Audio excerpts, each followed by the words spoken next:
design.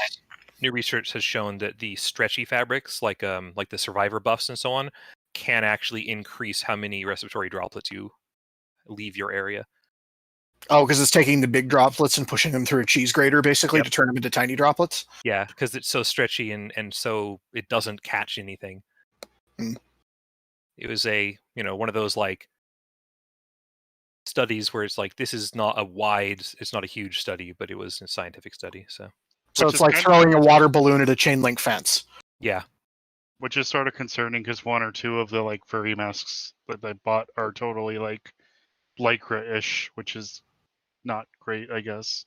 Yeah, I've heard that people tend to suggest them for if you're like outdoors, mostly away from people, because they do allow easier breathing. I've heard that but just to be aware that if you're going to stop and stand and talk to somebody, that it's not going to be the same level of protection that you really should have in that situation. I did recently get some extra sympathy for, they still need to figure it out and figure out how to wear a mask, but I did gain some sympathy for the people who are like, I can't wear a mask, I can't breathe, because mine got really wet. I was just outside working and I got sweaty, and the mask got so saturated that it started basically blocking all airflow.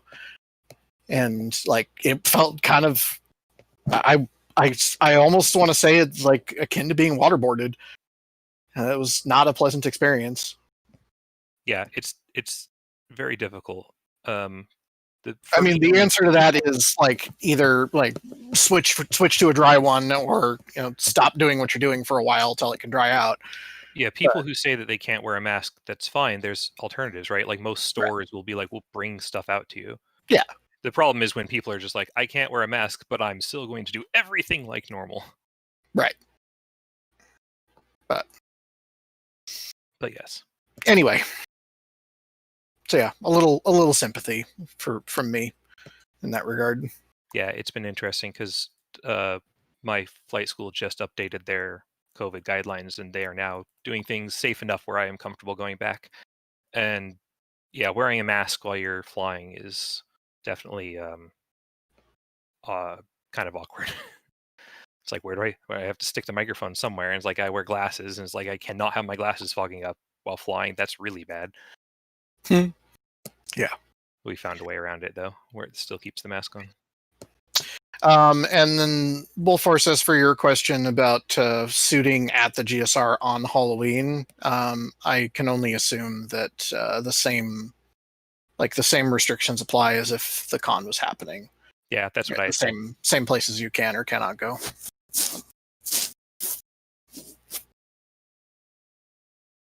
Just probably expect to be challenged.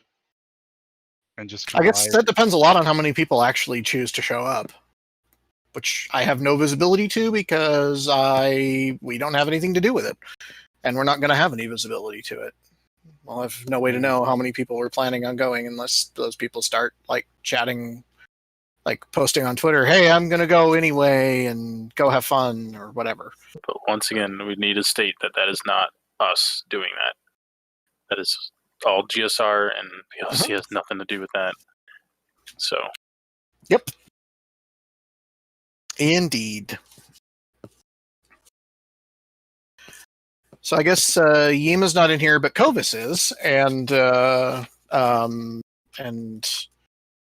Kay is in here too. I just got a letter a day or two ago from the company that makes the fursuit blowers that we bought, saying that they have a product recall, and that there's an add-on product that we're supposed to add to it to make it quote unquote safe. So I'm going to have to contact them and be like, okay, well, we need 30 of those. I'm sure they can handle that because those type of blowers, the big companies buy those too for. It's stupid, and we don't really need it. From my experiences, understanding electronics, we really don't need it. But we're going to use it because we're a business and we don't want to use anything that's not compliant. Well, obviously, it's a circuit breaker to put in line with the cord. Oh, it's a GFCI. Okay. It has a GFCI. It has nothing to prevent an over 15 amp overload. So if you plug it into a 20 amp outlet, which is the kind with the T shape, instead of just the two vertical lines, but one of them is T-shaped. Those outlets would have a 20 amp breaker behind them, but the cord can only handle 15. So if you put the fan and a 15 amp load on it, you can overload the cord going into the fan. We never use the fans other than plugged into each other, and Kovis and Yima both know that we limit it to 3 because that's a 12 amp load. But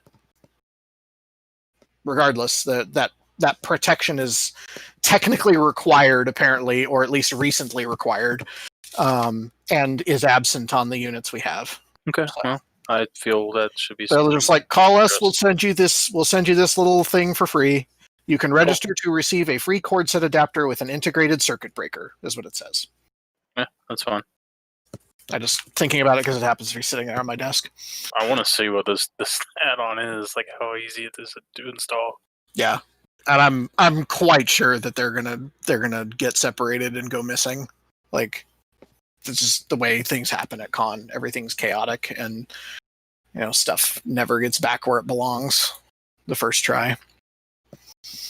So, and yeah, Kay is correct in the chat. The GFCIs are not circuit breakers at all. They don't protect against an overload. They only protect against power going where it's not supposed to go. But they do nothing to stop an overload. That's what the breakers in the circuit breaker panel are supposed to do. But they only protect the wiring in the wall. They have no idea what you have plugged into the wall and how much it can handle. That's supposed to be the responsibility of the device you've plugged in. Which is why people have lightning arrest. Oh, Kovis mentions that we don't even daisy chain them. You can daisy chain up to 2 of them, but if we're not even daisy chaining them, then that's even less of a concern. But it does mean we'll need to use more of those cord set adapters. We'll have to use one for every single fan. Hopefully, it's not super bulky. If it isn't, I have half a mind to just super glue it to the cord. Like, figure it out once we put a see few it. dots of super glue on the plug and plug them together, and then they never come apart. Well, like I said, we'll see what comes. What comes. So. Even resin them together or something. Yeah. Something like that. If they're super bulky or they make the fans pack poorly, then they'll stay separate. And we'll just have to remember to put them back in. Okay.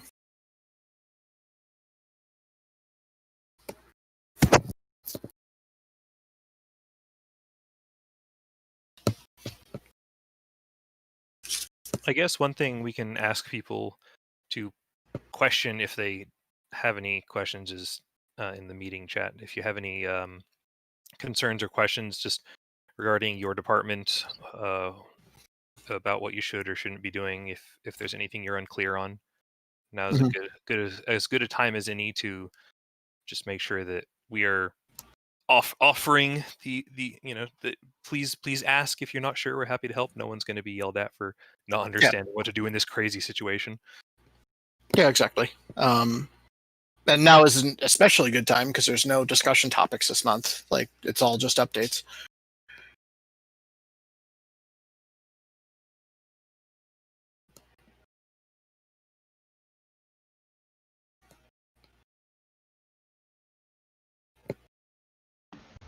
Most of all my stuff is accounting related, not ops related. So yeah, and then regarding whether or not the con is still going to happen in June, was no way to know yet. It's way too early to try to estimate that. And right. Yeah, it's. And also whether or not it's going to be like suddenly way more people or suddenly way less people is also just no clue.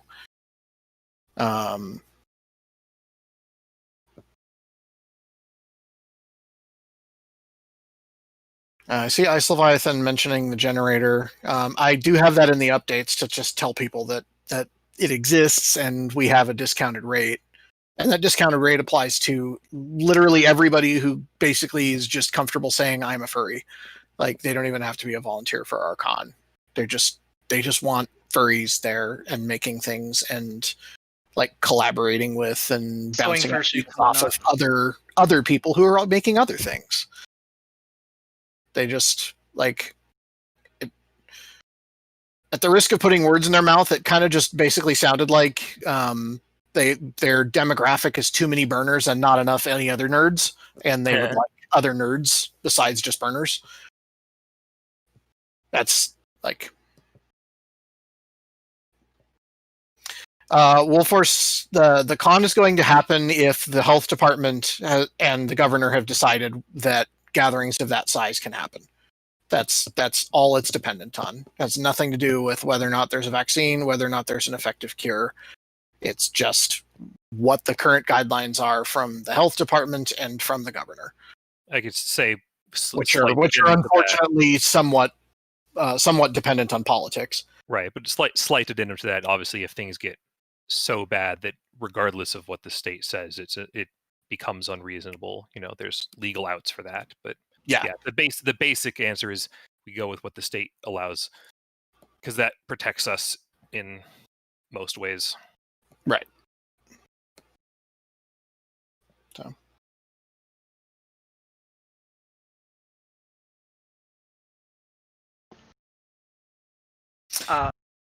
When you're ready, I will. Oh, go ahead, Levi. I was just saying, when you're ready, I'm set to go to announce the thing. Oh, I was gonna say one more thing about the generator that I didn't mention in the agenda because it was already getting too long to list it out there. If you do get a membership to the generator, and it's a really cool place, I went and checked it out. Like, there's like every tool you can possibly imagine is in that place and available, and there's somebody who knows how to use it and can teach you how to use it. Like some of the big expensive things you have to get certified on first before they'll let you use it unattended. There's 2 membership levels. There's the regular membership of $35 a month, and then there's also a reduced $15 membership that gets you access to all of the like indoor like small tool shop spaces, but not like the big warehouse. Like if you're going to be working on like a burner art car or something that takes a lot of space, or if you're going to be like welding or doing other like serious sort of shop works, then you need the $35 membership. But if you're just going to be going in and like sewing and working on art projects or electronic projects, that's even the $15 membership, or should be $15 for us. So that's even cheaper. They also gave us the option to host up to 2 meetings a month using their meeting space.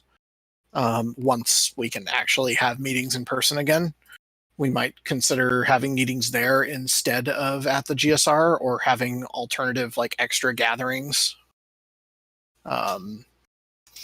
We have 3 people on our theme team who are active members of the generator, and they can bring in 2 or 3 people to help them at any given time on a project as well.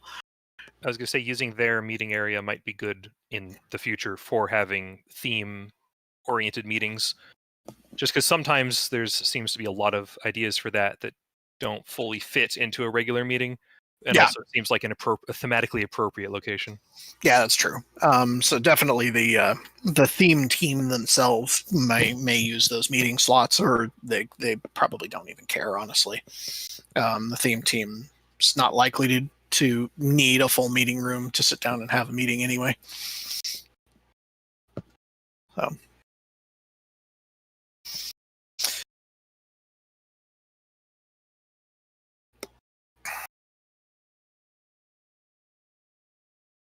Do you want to move on to Levi's thing? Yeah. Sorry. Yes, I think I'm done talking about the generator. Hello, everybody. Go ahead, Levi. Okay. This is going to be one of those things I'm actually going to show instead of tell, so I'm going to share my screen here. But basically what happened was that we have figured out how we're going to handle confirming volunteers for 2021. It's very simple. I'm going to actually share my screen here once I figure out how to do it. Give me one moment. There we go. So you all should be able to see my screen. Go ahead and let me know if you can. You will have to click on watch stream, by the way, if you want to see it. It may not load automatically. Yeah, it will not load automatically. You will have to click and watch stream.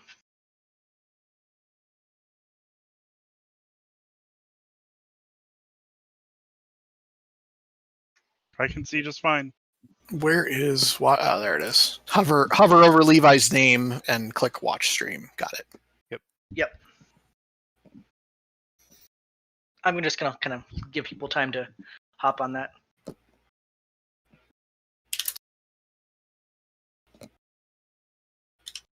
Why is that?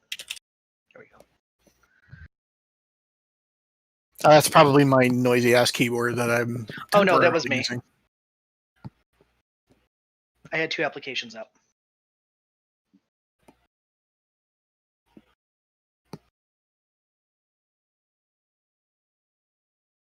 Is there anybody who still cannot see what I'm doing?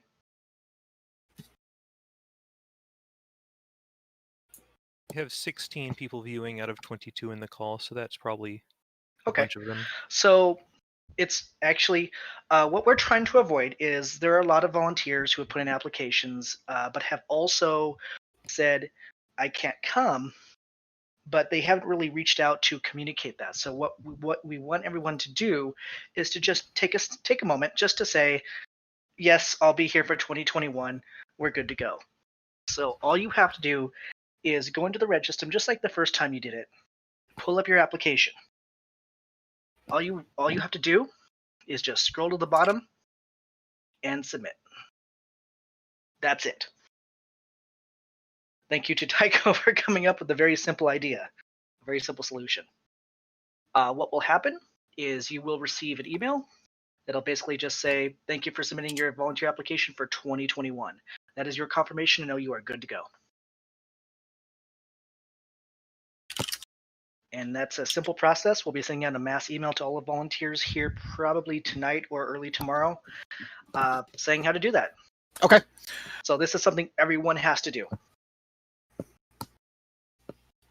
Well, I'll just go do it right now. I'm gonna say it's so hard. I just finished it.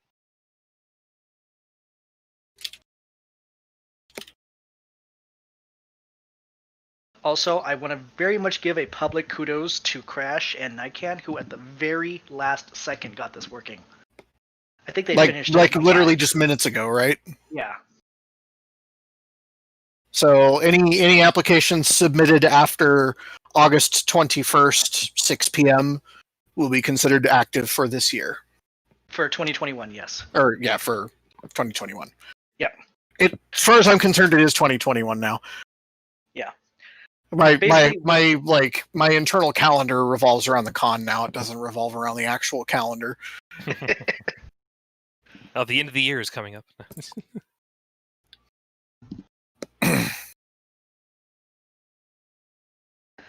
But that is it. And no, Dominic, you're fine.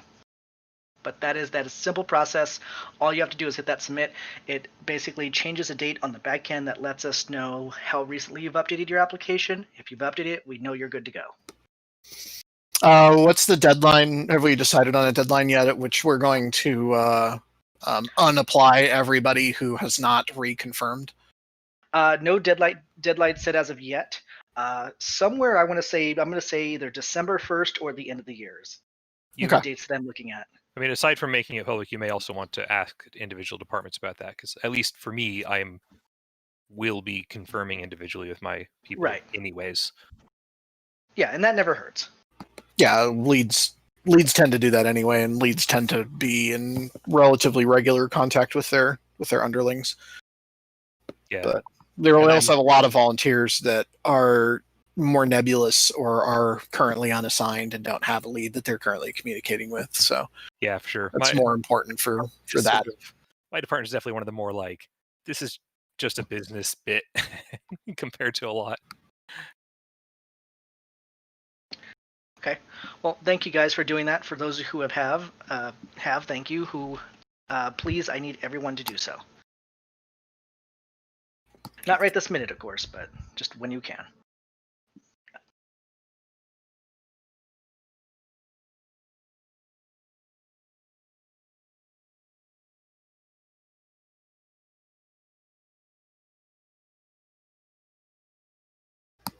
Tycho, do you want to talk at all about the C3 stuff, or just leave that as a note of this is a thing we're looking at?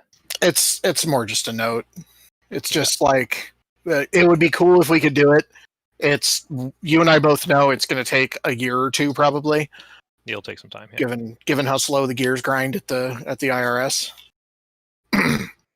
It's just Actually, especially because everything's on they've been hold. doing it pretty quick. I just got a nonprofit registered basically in April, May, and we got pretty quick turnaround on getting the paperwork back. Giovanna, what form did you use? I was not the one that submitted, but PM me or whatnot, and I can get in touch with you. Is the organization make $50,000 a year or less? Yes. Okay, yeah, that's a different process. But we did do the full registration actually for ours. You can register as a C3 in 2 different ways, and if you're a smaller entity, it's a much faster process. Okay. But yeah, feel free to PM me because I'm on the board for 2 nonprofits, so I can try to help you out.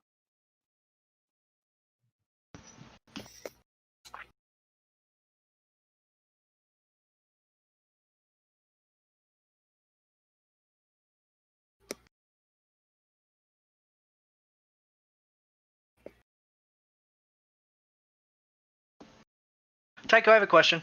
Mm-hmm. So you talked about con events in terms of what we're going to have or possibly not have. Do we know? I know you mentioned the Fursuit Festival. Is there anything else that we have to look into in terms of trying to reorganize or read? So it's really going to depend on whether or not there's still like distancing guidelines that we have to try to abide by. Okay. Or if we're going to have some self-imposed distancing guidelines. Maybe they're not legally required anymore, but out of an abundance of caution, maybe we'll decide that we still want to continue those guidelines anyway.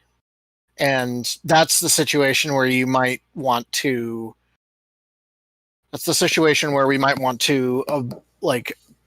skip certain events this year, like the Fursuit Festival is the first one that comes to mind, of like a big crowded chaotic environment where everybody's bumping into everybody else, and there's just no hope of being able to do any kind of contact tracing stuff. So, and there might be other events. None come to mind at the moment that are as crowded and chaotic as the Fursuit Festival, but there might be stuff that's up at that kind of level that might require being modified or being aborted altogether for a year temporarily. It's going to be even more unnerving if we end up being the first convention. Like if the vaccine timing works out such that we end up being the first one that's given the green light to go. Because there will be no precedent for us to follow, and nobody else to be the guinea pig first. That's okay. It just gives us the time to shine.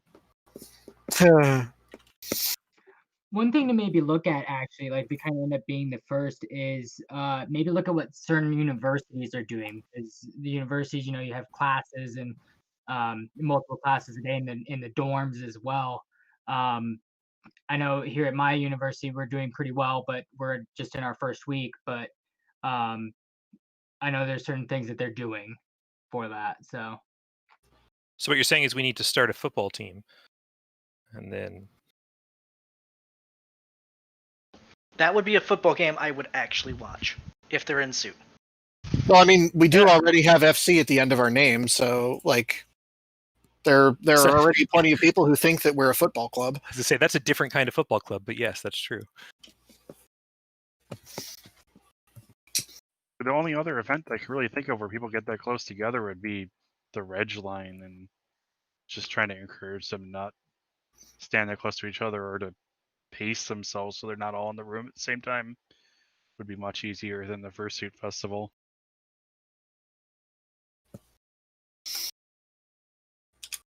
Yeah, I think obviously having some idea is good, but I think at this point we're so far out that it's just going to have to be, come January or whatever, look and see how things are. Come March, take another look and see, and kind of, work towards a moving target. Unfortunately, that's just how it's going to have to be, because maybe things will be massively improved. Maybe they will be not improved a single bit. It'll just make a difference.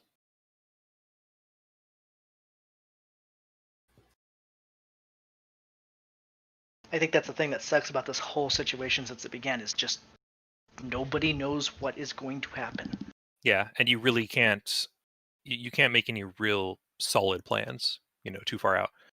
It's just too likely to move. You have to make contingency plans and be prepared to adjust things. So. I mean, on the plus side, I guess this does absolve us of that mess we are going to run into where we were considering flipping Dealer's Den and the dance area Yes, because of scheduling conflicts. I guess we maybe not have to do that anymore.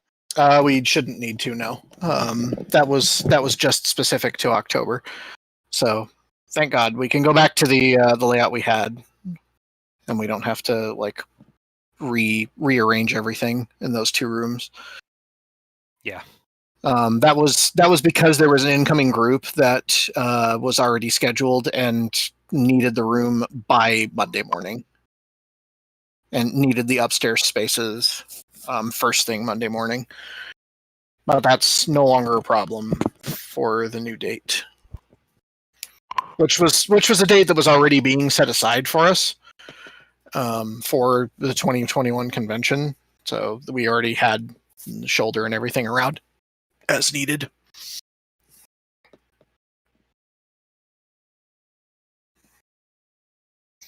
I think we might still have an early move out in one of the rooms, but I don't think it was anything major. I'll find out when I actually have a contract for 2021. That's not even done yet. All we have is an agreement saying that a contract is in progress. But there is not actually a contract yet. So I don't have hard, firm details. And timing of when move in and move out that's one of the things that is set by the contract.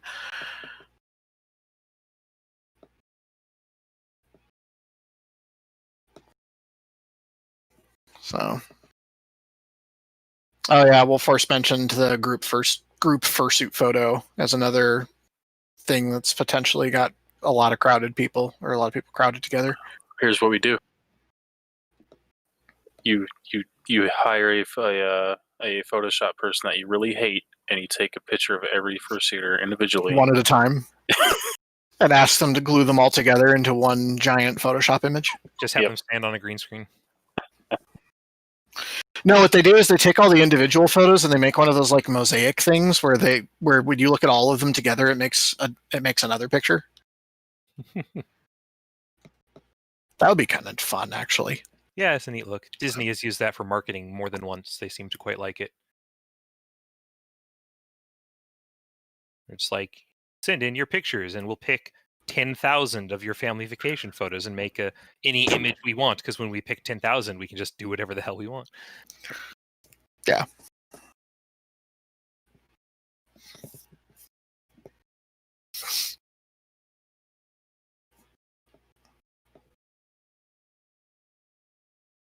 Yeah, for Disney, it's a little easier because they just ask for a ton of photos, and then they get to have a system pick and choose whatever 10,000 photos most closely match the target image that they're trying to go for. It's even easier now because they can just say, pull it from PhotoPass. Just like tell us if you want to participate and give us access to your PhotoPass. You'll get millions of photos that way. Yeah. Don't even have to have people send it in. Don't even have to have a submission system.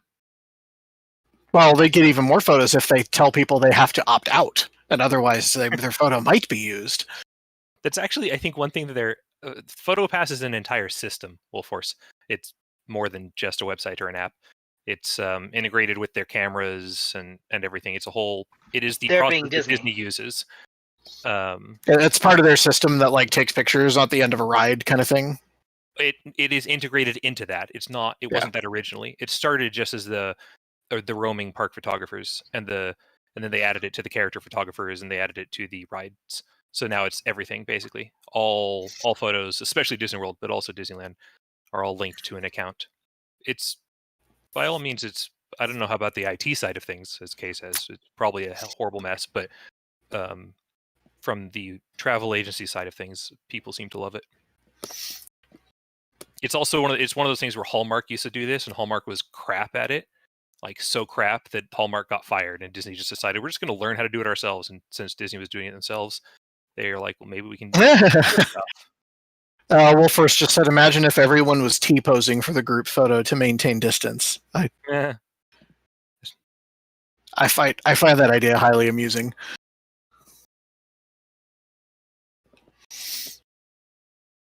It might not fit in the room anymore, though. We might have to do it outdoors, which was another suggestion here in the chat. Is potentially host the Fursuit photo outdoors. Curse Disney cannot do that. Actually, they can do some things. They generally can't do really close up, pictures of you without permission. They can do like large wide shots where people are unrecognizable without permission. Right. But generally those are also not PhotoPass photos, because PhotoPass photos are almost always close-ups. And they do need permission to use that for anything visible externally. Yeah. In completely unrelated things.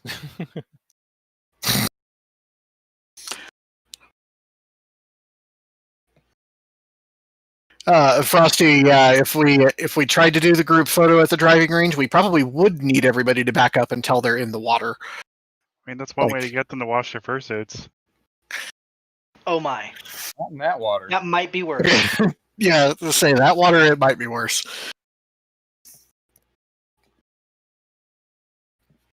So, yeah. Other than the updates, I really don't have anything to specifically discuss. Like, we're basically still kind of weirdly business as usual, just maybe with COVID precautions. But other than that, it's just business as usual with a bit more time. Ghost Cabot only if you send a fiddler up with them. For a photographer on the roof. Yeah, you have to have a fiddler also. I remember this voice chat is also being recorded and put on YouTube, so we need to actually mention the questions when you're answering them. Oh, right on. I'm just thinking how nice it would look to have, if we wouldn't be able to get them to fit, but have everyone surrounding the pool. But someone is going to fall in the pool. Oh, guaranteed. Yeah. There's also not enough room. Yeah, even if they moved all of the furniture and cleared the entire pool deck, there's still not even remotely enough room there for 1,000+ fursuiters.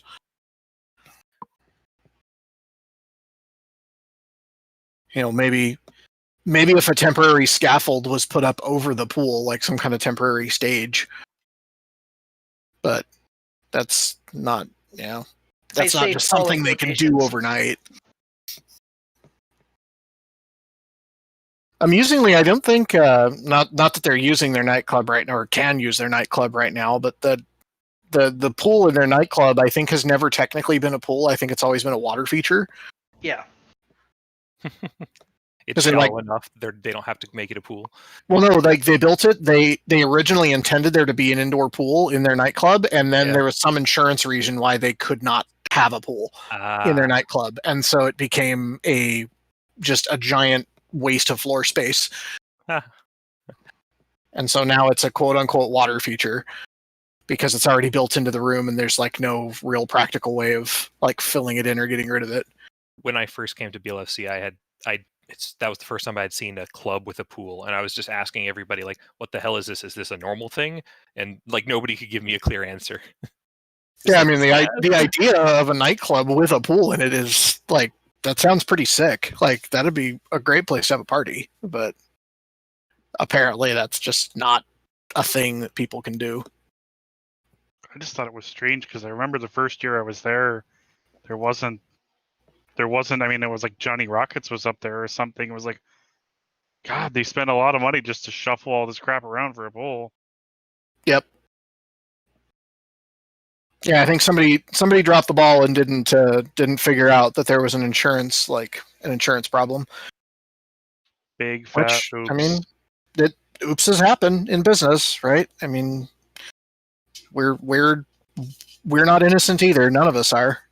Mistakes happen, and sometimes, unfortunately, mistakes are expensive. Sometimes they're doozies. Yep.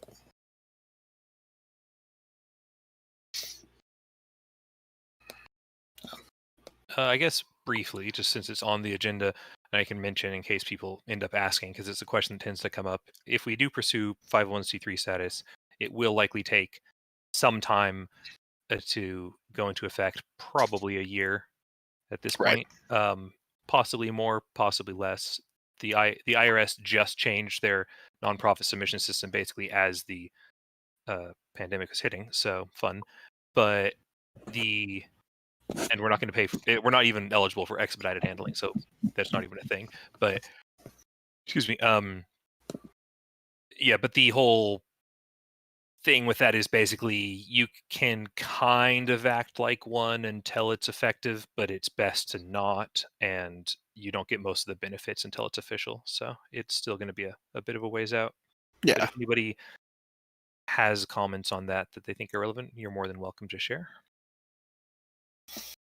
Cody mentioned in the chat a couple minutes ago, like rewinding briefly to the topic of group photo. He did mention the small parking lot where the vehicle show and shine car show thing is, where the people who want to show off their cars to each other.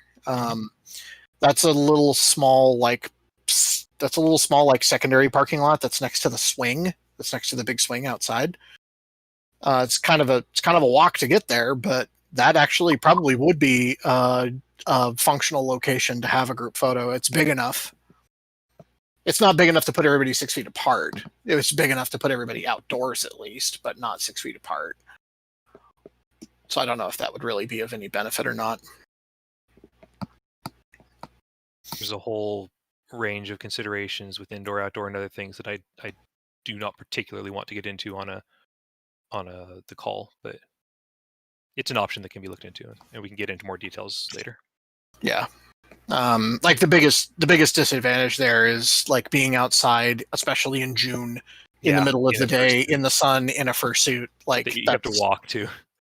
And it's like almost a quarter-mile walk to get to at least that particular parking lot. Like that's a recipe for heat exhaustion.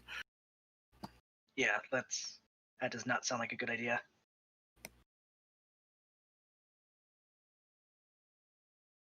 So.